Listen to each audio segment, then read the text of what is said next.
Hai, saya Iyas dan ini adalah hari kedua saya belajar bicara di depan kamera.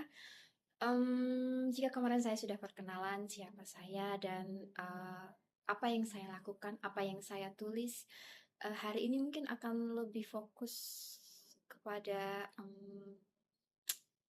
makna menulis bagi saya atau arti menulis itu bagi saya sendiri, em, atau hubungan saya dengan kegiatan menulis. Sebenarnya tidak ada momen yang eh, tidak ada momen khusus yang menyadarkan saya kapan saya mulai eh, menyukai atau kapan menulis itu benar-benar bermakna bagi saya gitu. Karena eh, yang saya ingat, sejauh yang saya ingat adalah saya sudah menyukai menulis itu dari lama karena awalnya memang saya adalah seorang pembaca. Dari saya sekolah dasar saya sudah suka membaca dan dari kegiatan membaca itu akhirnya saya eh, ingin menjadi orang yang wah sepertinya menyenangkan kalau semisal apa yang kita tulis bisa dibaca oleh orang lain, bisa memberikan kesenangan, bisa menemani mereka, bisa memberikan impact kalau semisal memang itu baik, itu pasti akan sangat menyenangkan. Waktu itu saya pikirnya seperti itu. Dan eh ada kalau diingat lagi sebenarnya ada satu momen di mana waktu kelas 4 SD dulu, eh, kelas saya diberi tugas oleh guru bahasa Indonesia untuk memparafrase bacaan yang ada di buku ajar bahasa Indonesia. Jadi kami disuruh baca semua, satu kelas disuruh baca bacaan yang sama. Kemudian em, setelah itu buku bacaannya ditutup dan kami diberikan waktu, saya lupa diberikan waktu 20 menit atau 30 menit, tapi yang jelas kami diberikan waktu beberapa saat untuk kemudian menuliskan apa yang tadi kita baca gitu. Jadi kami disuruh parafrase, melakukan rewrite secara bebas tentang bacaannya sudah kita baca dengan bahasa kami sendiri, bahasa kita sendiri gitu. Lalu kemudian dari situ, jadi waktu itu siapa yang bisa menyelesaikan tugas itu lebih awal dengan dengan mendapatkan penilaian yang bagus dari guru, kami bisa pulang lebih awal gitu. Dan kebetulan waktu itu saya selesai paling awal dan mendapatkan penilaian yang cukup bagus, jadi saya diberikan izin untuk pulang lebih dulu. Jadi kayak cepet-cepetan siapa yang selesai duluan, siapa itu bisa pulang gitu. Dari situ ada perasaan yang bangga, perasaan menyenangkan ketika apa yang saya tulis itu bisa dimengerti oleh orang lain gitu. Apa yang saya tulis itu uh, tidak keluar jalurnya gitu. Nah, lalu kemudian uh, tidak ada momen-momen besar yang spektakuler tentang menulis setelah itu. Saya juga tidak bergabung dengan tim majalah dinding di sekolah waktu SMA atau bagaimana, enggak. Lalu kebetulan waktu saya mulai mengenal Blogspot atau mungkin tepatnya di tahun 2009 saya, tahun 2009 atau tahun berapa ya? Pokoknya waktu itu saya ada tahu info, tahu berita kalau ada penulis namanya Raditya Dika. Dia itu seorang blogger dan akhirnya dia bisa menerbitkan bukunya sendiri dan bukunya itu adalah tulisan-tulisan yang dia tulis di blognya gitu. Dari situ saya akhirnya terpikir bahwa oh bisa ya.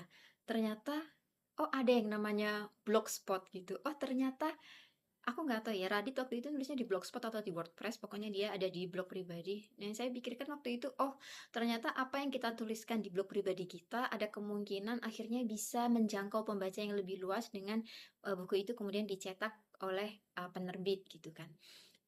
Lalu kemudian tahun 2011 saya memutuskan pertama kali untuk menjadi blogger.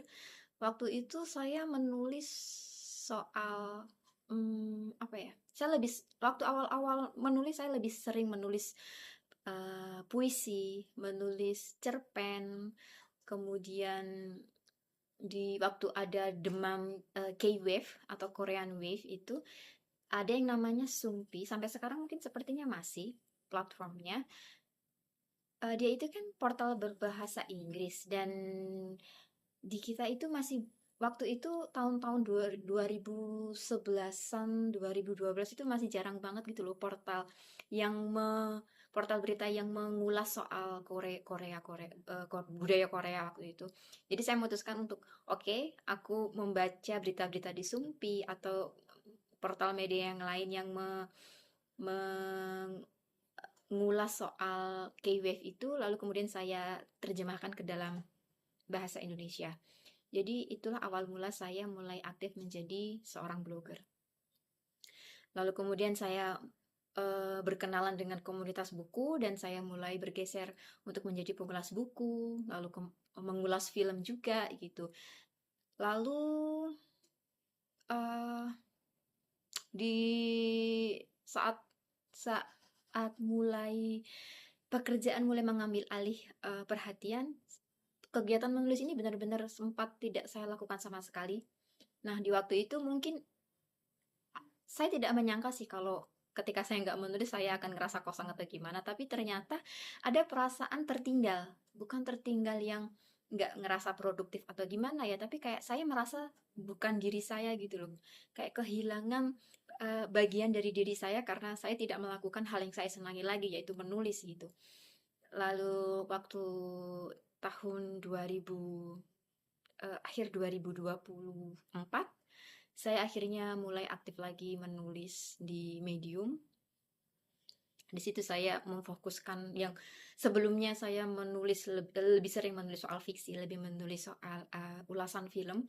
Di akhir tahun 2024 itu saya mulai fokus untuk menulis esai personal atau esai reflektif dengan pendekatan eksistensialisme dan stoikisme gitu. Dan karena saya punya ketertarikan dengan filsafat, saya punya ketertarikan dengan psikologi, jadi apa yang menarik buat saya itu akhirnya saya tuangkan ke dalam bentuk tulisan itu. Dan dari situ, dari tahun 2024 itu sampai sekarang saya cukup menekuni penulisan esai reflektif filosofis ini. Dan yang menyenangkan adalah ternyata di luar sana tulisan saya itu benar-benar menemukan pembacanya gitu.